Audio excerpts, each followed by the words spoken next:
आणि यानंतरची बातमी आहे श्रावणी सोमवार निमित्त। आज दुसऱ्या श्रावणी सोमवारच्या निमित्तानं नाशिकच्या रामकुंडावरती असलेल्या प्रसिद्ध कपालेश्वर महादेवाच्या पूजनासाठी भाविकांनी चांगलीच गर्दी केली आहे। आज श्रावणी सोमवारचा दुसरा दिवस आहे आणि आजच्या दिवशी महाराष्ट्रामधली जेवढी काही महादेवाची मंदिरं आहेत, ज्योतिर्लिंग आहेत, या ठिकाणी भाविकांनी जी आहे ती गर्दी केलेली आहे।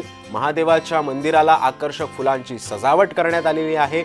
सोबतच महादेवाच्या पिंडीला पहाटेच अभिषेक सुद्धा घालण्यात आलेला आहे।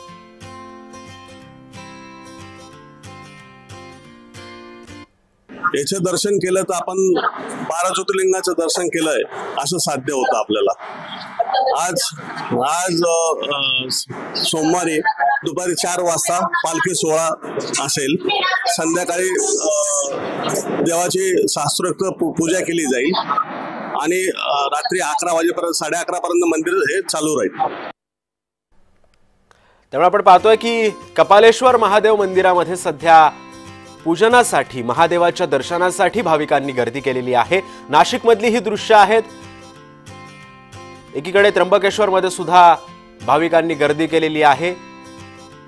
नाशिकमधली ही कपालेश्वर महादेव मंदिरामधली ही दृश्य आहेत।